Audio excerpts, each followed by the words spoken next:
Hello, good afternoon, everyone. Thank Good you for afternoon, joining Snehal. in. We will just wait for another 1 minute and then we'll start. Good afternoon, Snail ma'am. Hey, good afternoon, Nistush. Hello, sir. Good Good afternoon. afternoon. Hello, Good afternoon. everyone.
So I believe people are joining. I think in about 30 seconds we can start, Ravi sir. Over to you. In about 30 seconds we can go.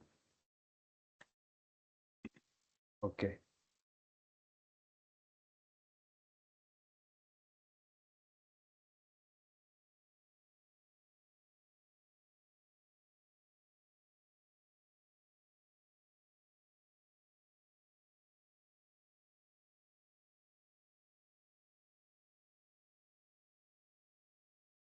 So let me start actually this session.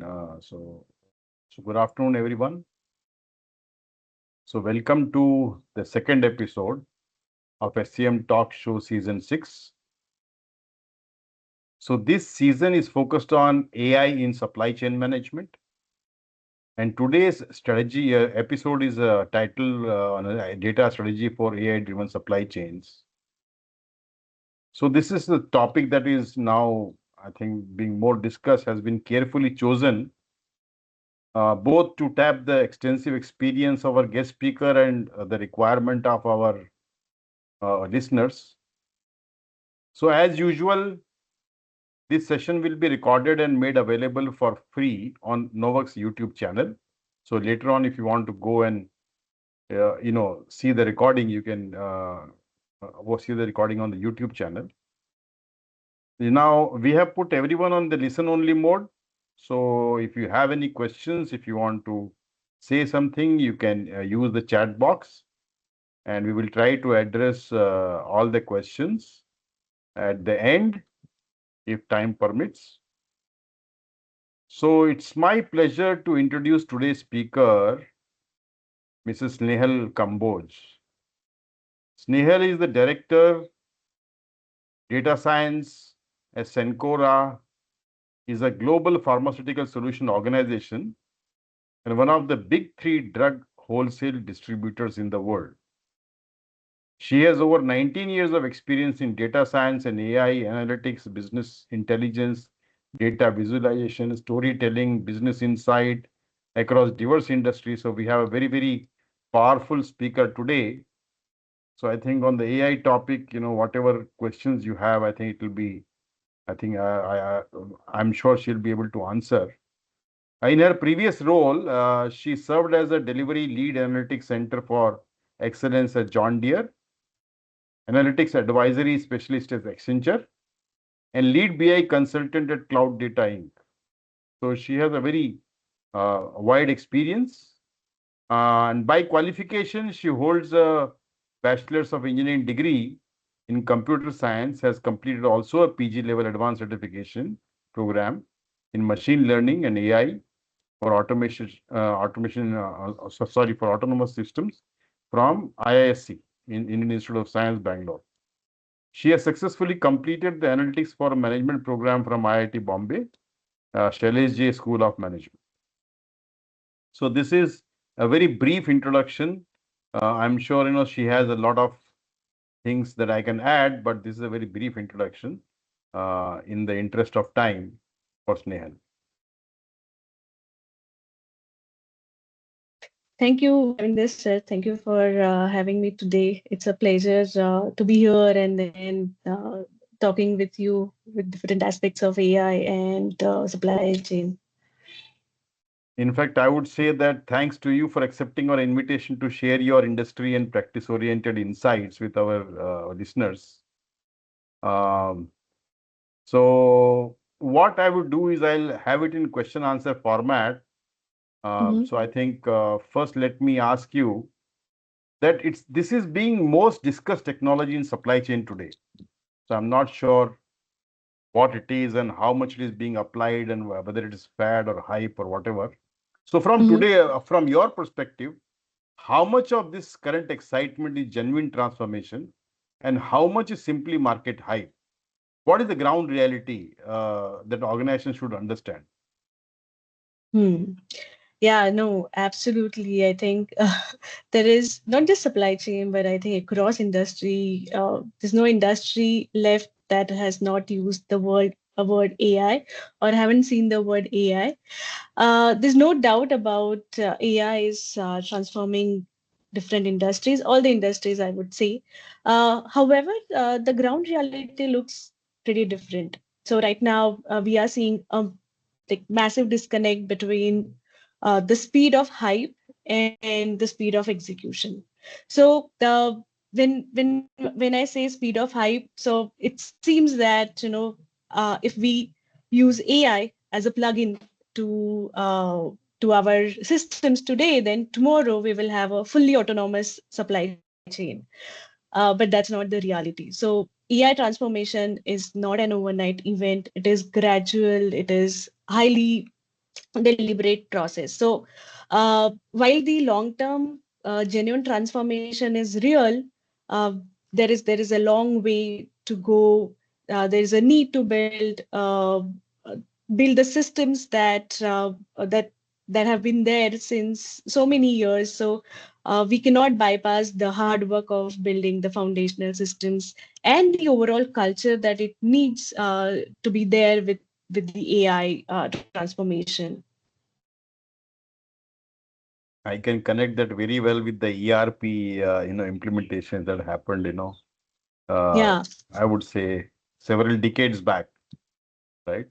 yeah, So yeah. I would ask you one thing. So are there any real life examples where, Mhm. AI has been successfully implemented in supply chain, either at CENCORA or in any other organization? So if there are examples, what problem did it solve and what benefits did organizations achieve? Yeah, so to understand whether AI implementation succeeds, we first have to understand or demystify what we mean by AI. Because it isn't a single tool. Like AI is something that, like I said, plug in and then it will, like a magical tool, it will solve all the problems. No. Traditionally there have been predictive AI which has seen a lot of good use cases implementation, and then especially in manufacturing area we have been implementing predictive maintenance. So there have been things like demand forecasting and inventory optimization. Now, with the advent of, I would say, Gen AI. So as we have stepped into the era of generative AI, which is really great for, let's say, summarizing complex reports or querying data in natural language processing, also drafting communication to an excellent level. So there have been quite a few use cases, I would say. It's been there, and now with the advent of agentic AI, it's going to amplify or accelerate more in terms of building or generating the business value. So when I say agentic AI, it's the real frontier, I would say, where AI agents they just don't analyze data, or they just don't help in querying data in natural language, but they're actually empowering to execute workflows autonomously. Though I would say it is running in pockets, and also in terms of negotiating, let's say, minor supplier disruptions, or let's say rerouting our shipments, or or we also have route automation autonomously giving information about which is the optimal or optimized route on the road. So I think these are quite a few implementations where we have seen the value that is generated from supply chain, or the value generated in supply chain through AI. But I would say uh, there is still a long way to go for enterprise level implementation, or enterprise level scale of the AI implementation, which will be running everything on autonomous mode. Yeah, actually, I hear a lot of use cases in healthcare in AI. Mm-hmm. So there are many use cases. And I think Gen AI is the one which I think everyone is aware of, everyone uses. That's become a very common thing to do. And somehow this Gen AI also has been integrated into browsers. So even the browser can, give you replies which are, and I'm happy to use that because a lot of knowledge that we have gathered over a number of years, it's difficult to recall and recollect, but Gen AI can do that. So that's a very big advantage. And there are, I think, a lot of tools which are available now on Gen AI. But one question I have is that many organizations want to adopt AI, but don't know where to begin, where to start. So I mean, I'm sure education is the first step, but what are the Mm-hmm. steps that organizations need to take to get into AI journey? So what should they do? I think the most important or the critical step is to take a top-down business first approach than a bottom-up technology first approach. So too many companies, they start today by saying that we need an AI strategy. Which tool we can buy so that it will help us generating the business impact. But I think that's not the right question to ask. Instead, there has to be an assessment that needs to be done from top down to identify where is the actual need where we can use AI. So there has to be a deep understanding of your existing system processes, and then how it is operating, how people are using those systems, how domain is inbuilt into those systems. So then only we can actually understand where AI can generate that value, where we can inject AI to drive really measurable and then high impact value. If we don't map the business problem first, then we might end up purchasing an expensive technology and then look for a business problem to solve. So it is very, very important to have a top down and business first approach, because technologies would come every day. Every now and then there would be a latest technology that would come, but there has to be a deep understanding of the business so that we can understand where we can bring that AI tool and then add real business value. So that's my take on it. Yeah, thank you. I also agree with you. And luckily, we have a lot of assessment tools, which are very quick ones, not go deep dive into the organization, get a lot of data and oh, not that kind. Of course, we have that kind also. There is something called as a score model. But to quickly assess organization's maturity, we have tools available. Those are usually free tools, and those tools available. And you can easily do the assessment and decide which level to go, which next level, and if in that level, what do we need? Do we need AI in that? So that kind of assessment can be done. And I'll be happy to announce that recently Infosys tied up with us. Okay, so we have this tool made available to Infosys. Infosys is going to use these tools for assessment of their clients, especially manufacturing and distribution who are in supply chain management. and tell them what needs to be done further. So very, very quick tool, again based on the SCORE model. But as you rightly said, you should not use technology for technology's sake. You have to use technology for business sake. So first we need to know what we need to do in the business, and what is the next step that we have to go. And there are so many areas like in supply chain, whether planning or procurement or so I think it assesses every area. So that's a very powerful tool that we have to be able to do the assessment and then explore the possibility of using the AI. Thank you so much. So I think as we have been implementing a lot of systems for several decades, I would say. And we'll be using a term garbage in, garbage out, right? So that we have been using a term. So again, AI also depends on good quality data. So I think data is the key input. So what are the challenges, biggest challenges organizations would face, and what practical steps they can take to clean, standardize, govern this data before deploying AI solution? Yeah, absolutely. I think garbage in, garbage out has never been more critical, never been more relevant than in the world that we are today. So, rushing to adopt AI without addressing the underlying data infrastructure, I think it's the primary reason for most of the projects do not go into the production. So, supply chain data is notoriously plagued by manual entry errors, duplicate records. Then there are a lot of inconsistencies in simple naming conventions. So, historically, if you see, the supply chains have operated in deep silos, like different verticals that you mentioned, whether it is inventory or procurement.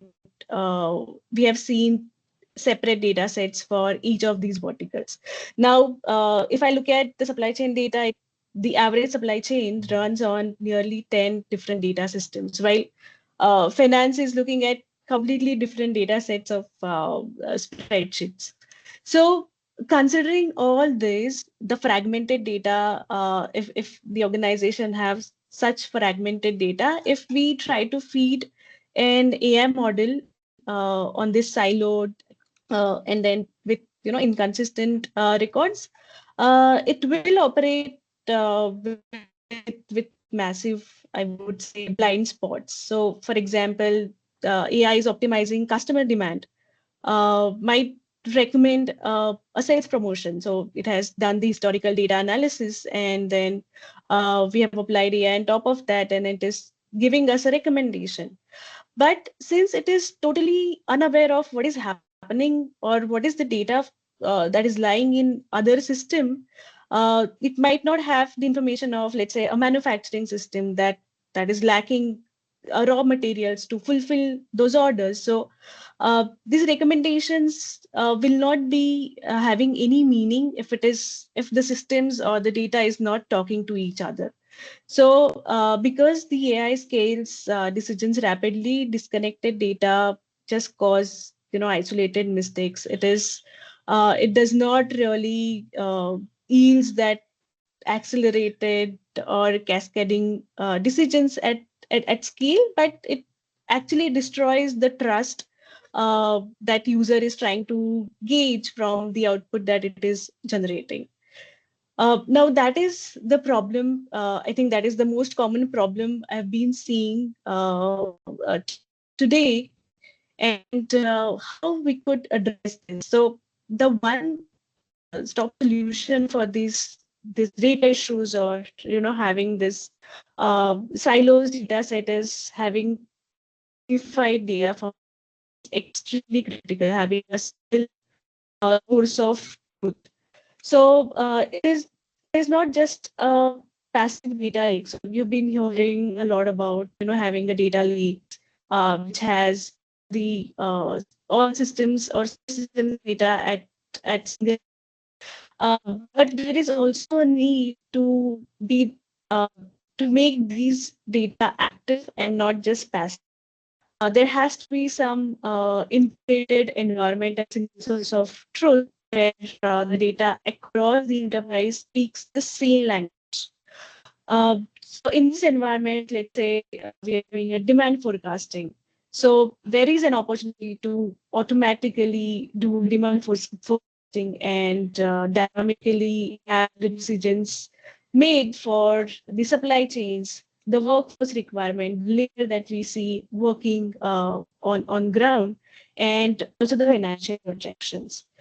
When data is structured in this way with a single source of truth or a unified, what we say, unified data foundation, so then AI will finally get that holistic context that it needs to deliver truly strategic or enterprise-wide recommendation. So having this in place is extremely critical. So I think you mean active and passive is like data entered by human beings and data entered by machine. Is that what you mean?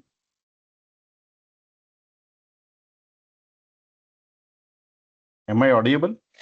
So what I mean is we are getting data from different. Yeah, I can hear you. Okay, please go ahead.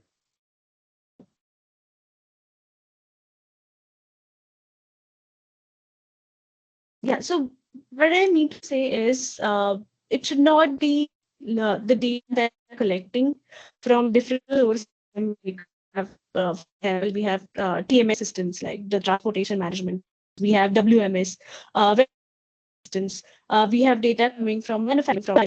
So when we talk about a unified data model, the data should not reside just passively inside that unified data model.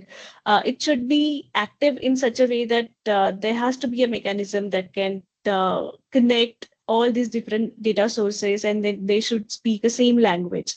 So again, to give you a very basic example, so let's say we have a plant ID. So let's say, for example, we have different distribution centers, and then we have a ID which is unique for identifying that distribution center, which is present in, let's say, Mumbai.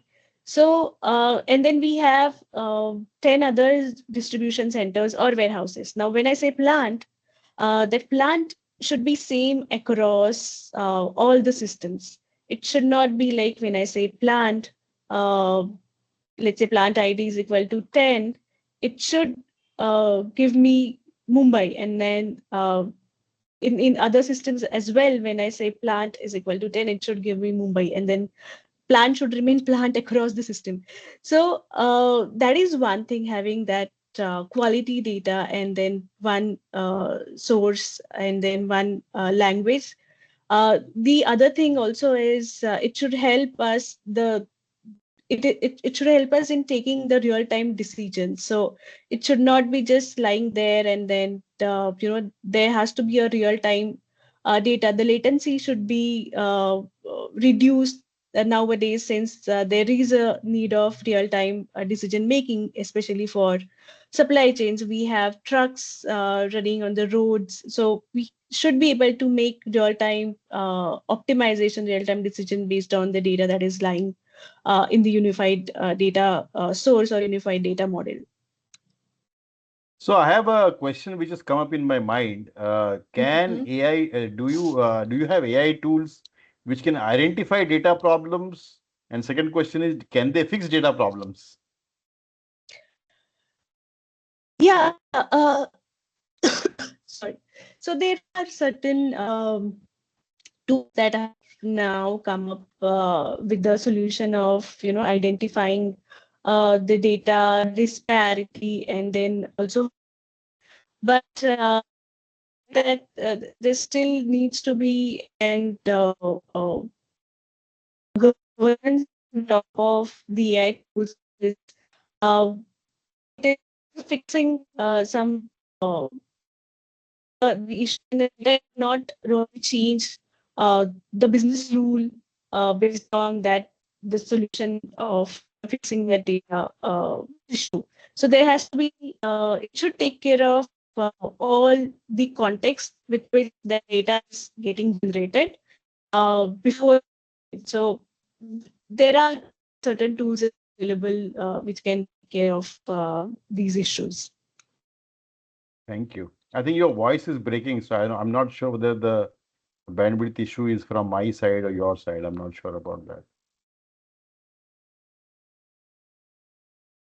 So is Let it? me ask. Can someone So, please confirm whether I'm audible?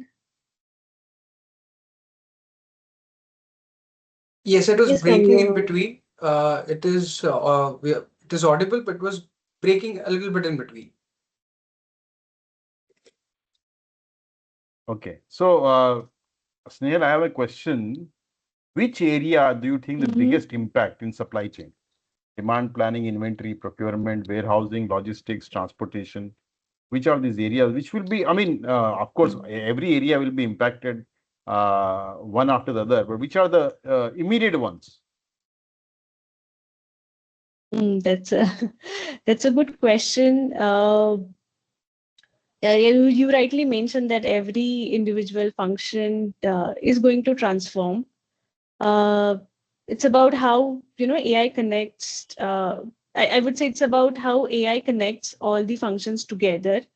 Uh, Again, which would be impacted first.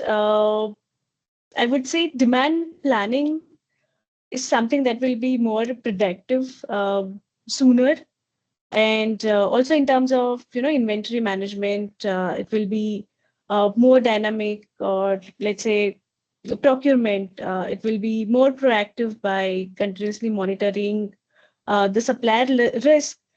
We have also seen transportation. There are a lot of transportation uh, transformation that have happened through AI. Let's say, for example, dynamic routing or disruption management.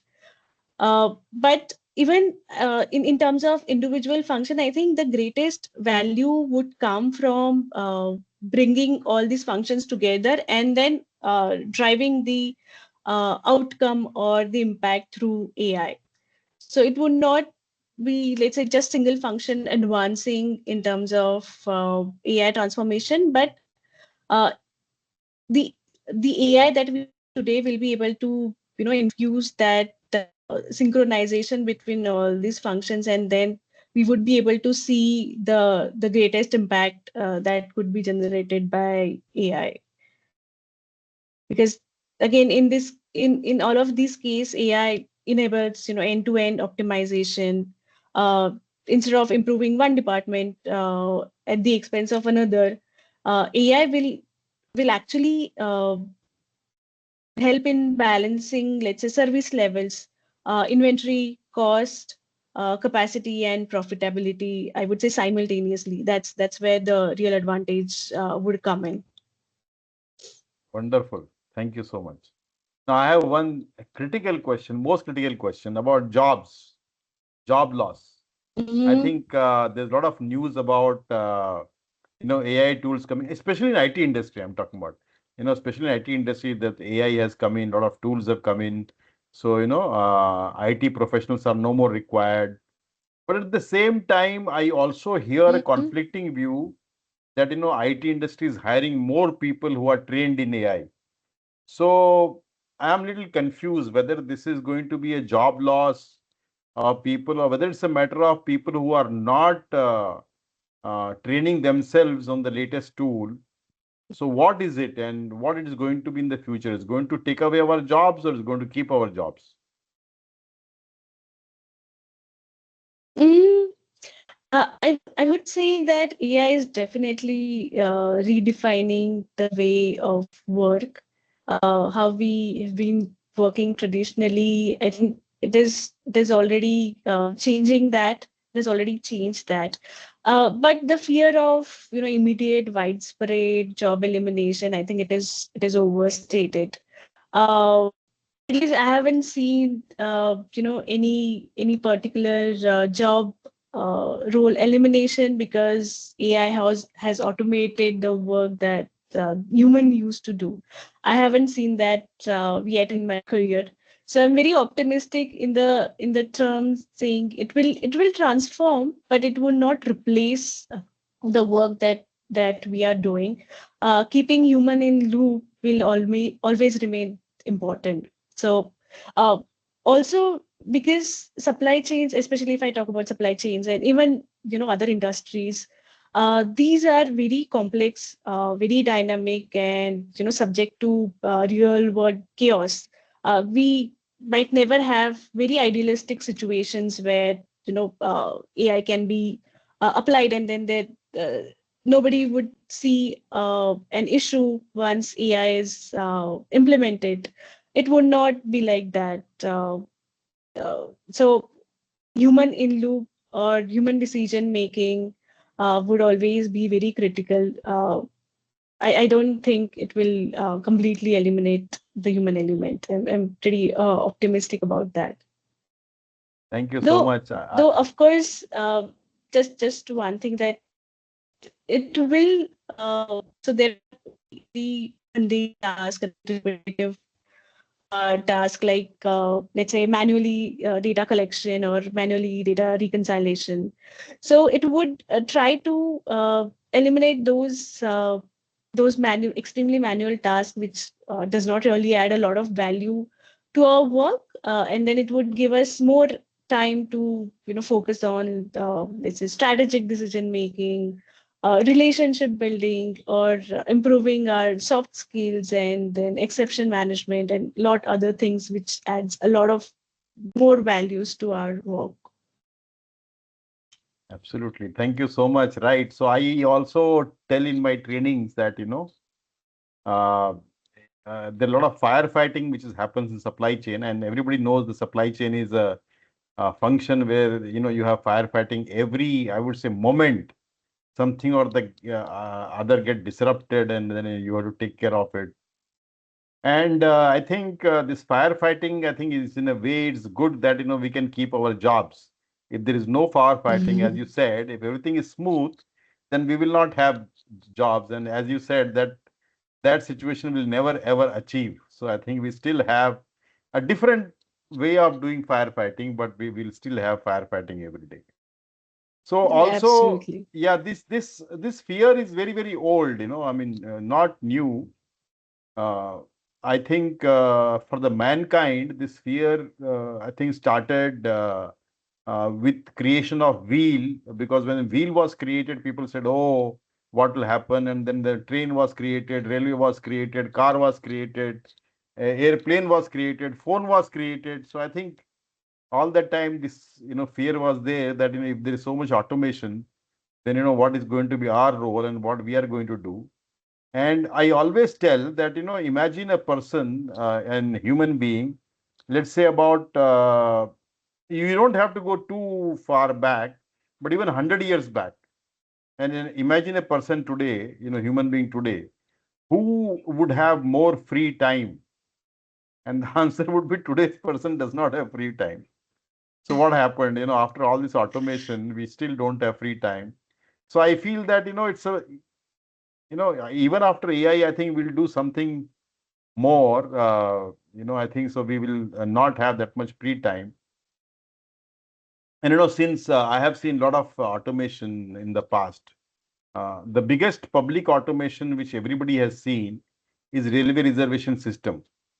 And there was a lot of fear when the railway reservation system was created that so many job losses will be there.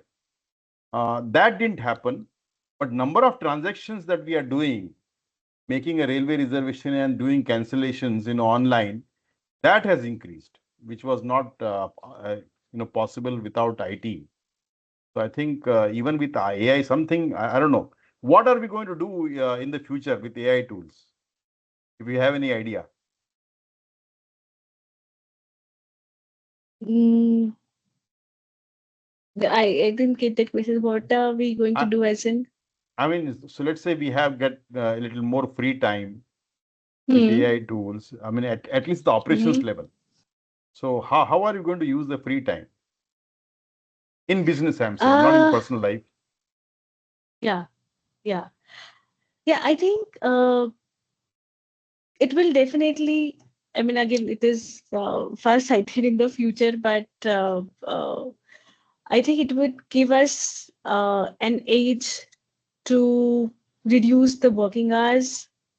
So right now, even with AI, I would say the work hours that we have are more in terms of 8, 9, 10 hours.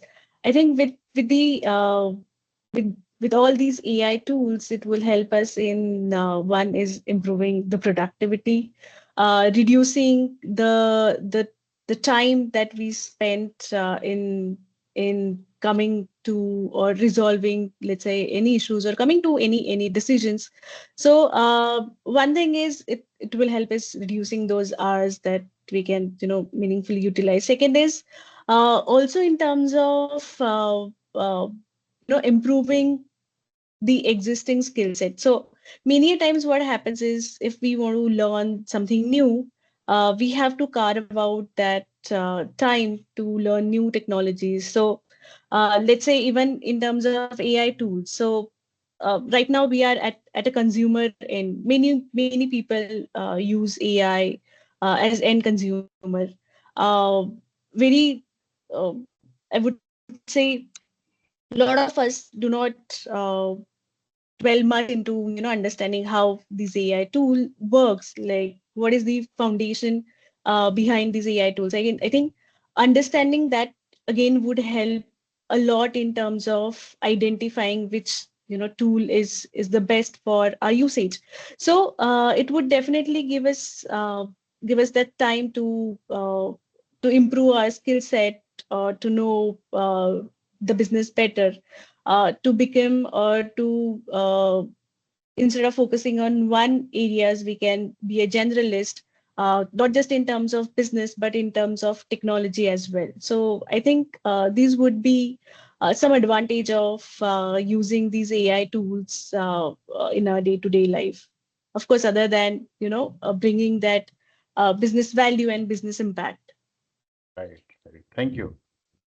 So I think I have a related question. Mhm. What is the kind of investments required in AI? And I think like any other, I think what I will say, returns which are expected from AI. People will expect very quick return on AI investment. So what do you think are the investment that are required, and how we can have realistic expectation from those investments? Yeah. So again, it depends on what kind of problems we are solving in the business. So let's say there is company X, and then uh, considering it is a supply chain company, but my primary goal is to have the optimized inventory. So my goal is to have cost reduction or inventory optimization. Then probably I'll start to think which AI tool should I be investing or should I be selecting. So once we get that information or understanding of, okay, this is the AI tool that we can use. Now, currently at present, what is the cost associated with all the inventory optimization that is done at one particular center or one particular warehouse? So once we have a clear understanding of what is the current cost, we would be able to measure while implementing the AI tool, what is the ROI once we implement this AI tool for inventory optimization. So if we get better ROI once we or when we try to measure or when we try to extrapolate the value that it would give me this percentage of ROI on my current at at the current cost that we are looking at, then probably we should go ahead and then implement that particular AI tool. But if we see that the cost of implementing AI is way beyond the current cost that we are incurring for inventory optimization, then it would be a it would be a call to whether really invest in it, or we should, continue with the uh, current way of working. Right. So cost justification, I think, would be the key. Now, my question is, when you're referring to these tools, what tools? So, what are the tools? Which kind of tools? Are there any specific tools in the supply chain, or there are generic tools, or what are you referring to? I'm looking at the names of the tools. Okay, so there are quite a few based on, again, like I said, what problems we are solving. So uh, there are few companies that have created a tool which solves a specific problem of last mile delivery. If if I can name, there is Lamasoft, there is Optologic. These are the companies which are very focused on building a use case very specific to certain problems. Then, if we talk about our day-to-day work, like the productivity tools in terms of AI, we have Copilot. Then we have, for example, uh, ChatGPT. Uh, we have Gemini. So these are very productivity-related AI tools that we can use in our day-to-day basis. Um, then in terms of some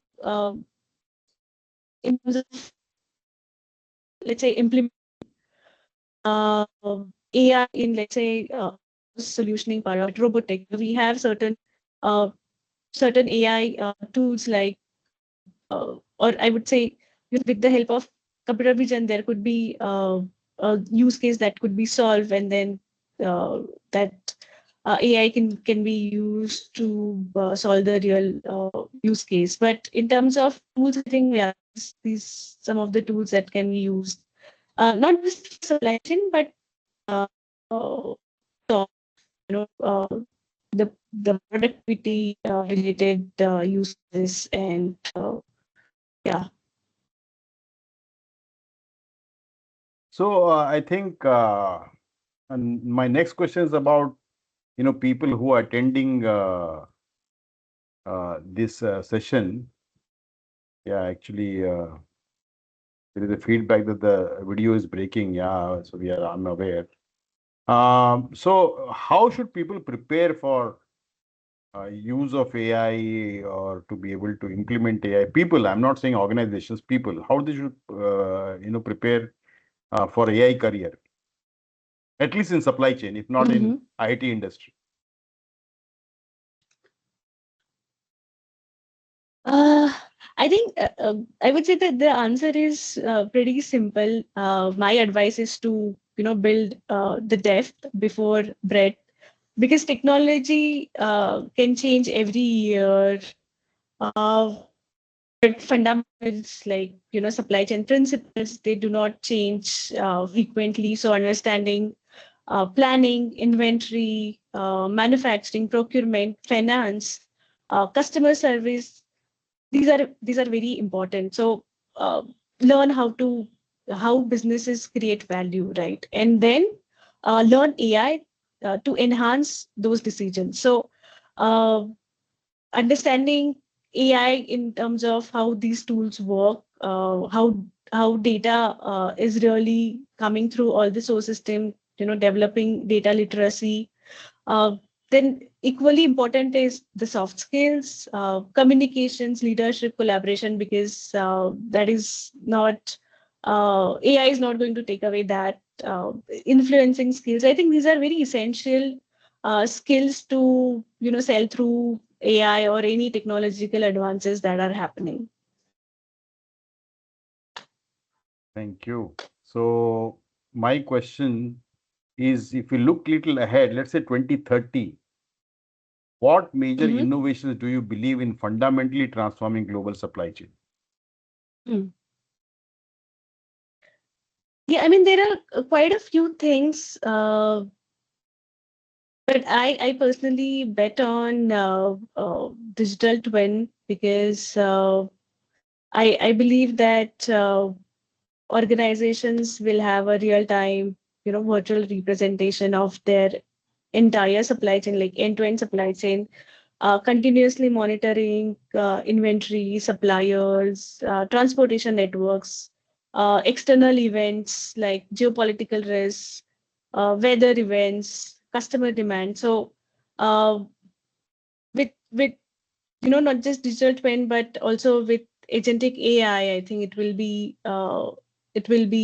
the major part of the innovations that I can look forward to. Good, thank you. So I think I'll ask the last question, and then, I think a lot of questions are there from the participants, so I'll let you answer those. So my question is that, let's say you have come to this AI as a career, you have you have gained a lot of experience. So if, let's say, you had to go back in your life and, restart the career to become the AI expert, what would you do and what would you not do? Yeah, that's very interesting. So I actually started my career almost 20 years back, and I did computer science engineering at that point of time.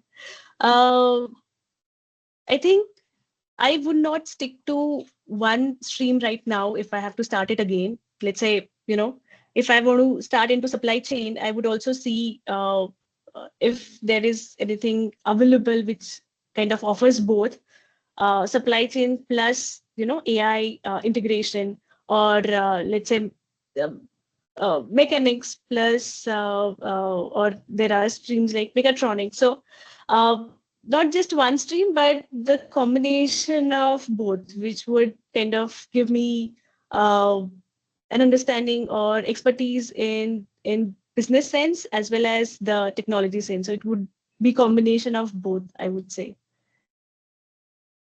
Great. And what is your advice for our listeners? What should they be doing to get into this AI?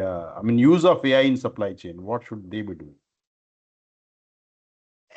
Yeah, I think stick to basics because basics would always, or fundamentals would always be helpful. I always keep saying this.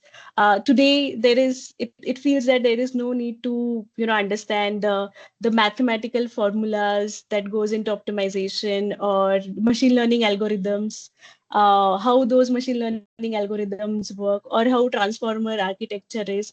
But it is very, very important, like we say that understanding context, understanding your business is very critical. Similarly, how understanding how uh, all of these work is extremely critical if you want to, go ahead or get ahead of uh, the rest. Because uh, just to be in the end of or towards the consumer side of AI tools is not really going to help, but how these works. And very simple example. Today, I do not need to learn SQL to get to the results that I'm looking for, right? But learning SQL gives that extra advantage of understanding how the query is written by the model, and it also helps in fixing those faster instead of relying completely on the AI tool. I think end of the day, having that fundamental understanding is very important, because many times what happens is we try to avoid learning hard things. We try to get to the solutions which are very easily available, accessible, cheaper. Uh, but I would suggest to focus on learning the hard things, trying to understand how things work, how AI works. I think understanding that would remove the fear of the unknown. So that way it can help us being more comfortable using or working with AI. Thank you so much. Thank you so much, Snehal. So for your insights and, your contribution in this session. So I think we'll address some of these questions which, in the chat box. So I'll hand over to Nistush to, read these questions, for you. Thank you so much.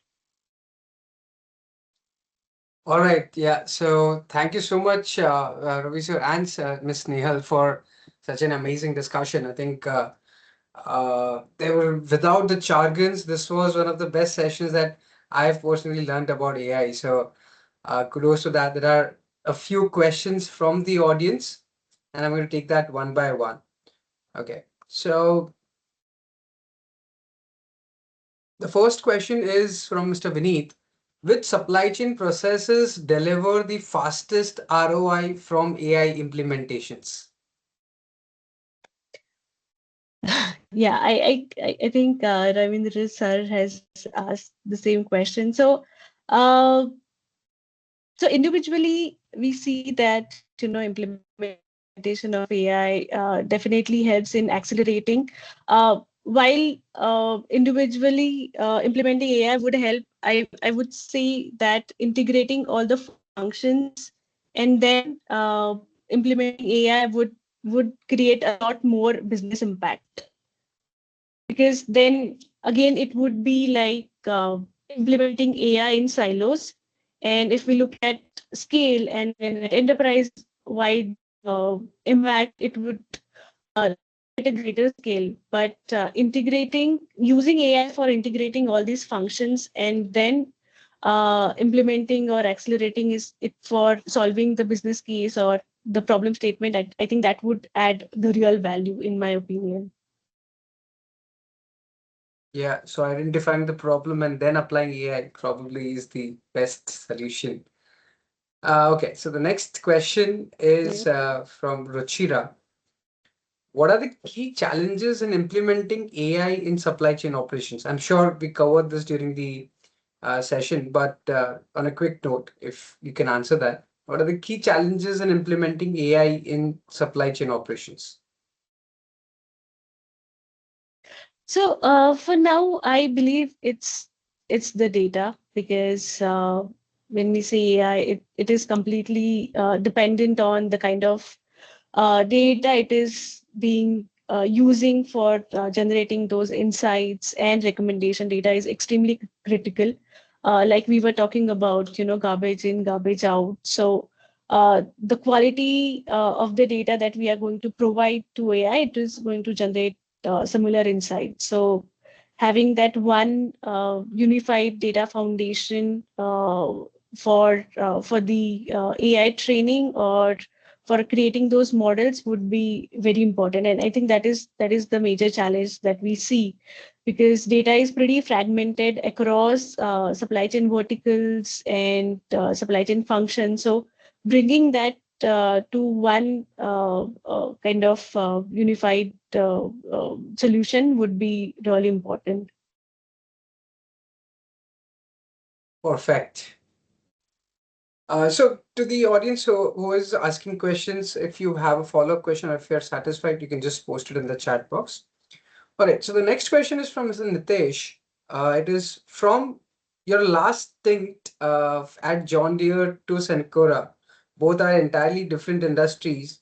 What specific factors should one keep in mind while dealing with data analysis for AI implementation strategies when dealing with different industries? Uh, Very interesting question. Yeah, I think it is very different, because in John Deere, it was majorly, I was working with construction and forestry. And then with Sencora, it is pharma, but pharma distribution, so supply chain distribution. So again, within supply chain also, it is pharma. So when it is pharma, it is again very different kind of, industries that you're dealing with. Uh, but I think so when you actually change industries, it is very important to understand uh, what business we are dealing into, what problems the business is trying to solve. What does it mean, like, when I say supply chain distribution? So what is inventory, what is, for example, what is overstock in inventory, what is understock? So need to understand those terms, because to implement AI or even implement simple data analytics solution, you need to have a very good understanding of the context. Even any AI tool, if you try to ask questions without giving any context, it is not going to give you proper results. So again, like I said, what kind of problems we are trying to solve is very important. And then what stage currently industry or the industry is recognizing implementing depending on we need to work on the AI implementation strategies. So for that also we need to understand across enterprise, what is being implemented, what is the current status of enterprise level tools and how it is being used. So to have that holistic picture, you need to understand what is really going on floor, and then you can work on the AI implementation strategies. Great. All right. So before I ask the next question, which is from Dr. Manoj, we have a follow-up question on the previous one when we said the key challenges are readiness of data and its quality. So this question is from our fellow SCM person, Mr. Abhishek. He's asked any suggestion on how to make that unified data model. Mm, so there are quite a few data platforms that are available where the unified data model or unified data foundations can be built. We can definitely leverage that. For example, we have Snowflakes, we have Databricks. They really offer a good data intelligence platform. So far, what I've seen is in multiple organizations we are leveraging those tools to get to a point where we can have the unified data platform, or I would say the foundation of all the data that are coming from different source systems. And it's a very short answer to a very long, complicated process. But like I said, so far these products would definitely help in getting to that unified data model or unified data foundation. Perfect. I think we can have more discussions during SCPC meetings on that. Yeah. All right. So final question from Dr. Manoj. So the question is, companies are using various other ERP systems, various systems like ERP to control SCM, SAP H4 HANA for entire supply chain, Syncron for demand and forecast, for reports, Power BI and dashboards, for warehouse WMS. So there are all sort of systems. So his question is, if all these systems are working fine, then how would AI be helping into supply chain enhancement?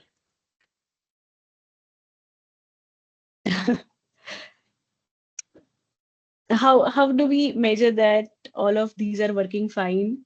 So that is one. Second thing is, like I said, we need to identify first where do we really need AI and where do we really need AI. For example, uh, let's say the current demand forecasting that is happening in any organization. Let's take an example of one XYZ organization. They are doing a demand forecasting, which is at a 60% of accuracy level. So 60% of time, the demand forecasting is giving correct results with the traditional methods that are being used. Now, when I use AI, the accuracy that I get is 80%. Okay. So we have to, or the leadership, or whoever is the decision maker in the organization, they have to see the value of that increased 20% of accuracy, uh, whether implementing AI for that 20% of accuracy would be great, or are we okay with working with the 60% of accuracy of the forecasting model. I think and this is very small example. So the decision of implementing AI tools or using, all these different platforms, or continue using these platforms would depend on what do we really want to do. Like, where do we want to generate that business impact? And that's where a lot of the organizations are, sometimes they, uh, just for the sake of implementing AI, they kind of purchase tools, which is, I would say, which is not really the uh, right way of choosing the AI tools over, top of all these already tools that we have and the systems that are in place.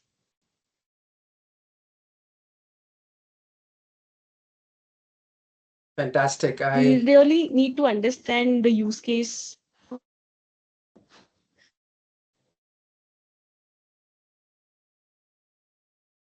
All right. I did hope that answered the question. So, a lot of questions here are around, are we ready? Is this working fine? Is this going right? What do we need to do? It's exactly why, ASCM and Infosys have collaborated and they have come up with this assessments which really judge your supply chain maturity, your digital readiness. Now, digital readiness is something which will give you a very fair idea about if you're really ready going ahead, taking the digital route. So I would request people to, have a look at our website, also at the LinkedIn page of Infosys as well as KnoWerX Education to understand what this is. If required, connect with us and we'll explain you further. The best part is all of this assessments, all of these reports are free of cost. So, uh, getting assessment done by Infosys without any cost is an opportunity which certainly one should not miss. So, thank you once again to Mr. Ravindra and Ms. Snehal for this amazing insights and such an amazing session. I'm sure the learners are taking a lot back from this session and it would probably implement in their supply chains. So thank you so much. Thank you to the audience for joining us and have a great weekend ahead. Stay tuned on our YouTube, on our LinkedIn pages to know about the next episode, the speakers, the topics for that. As you said, the theme for the entire season is digital supply chain, AI in supply chain. So, all the best to you guys and take care. Bye bye. Thank you. Thank you. Thank you. Bye. Bye bye. Thank you. Have a nice weekend, everyone.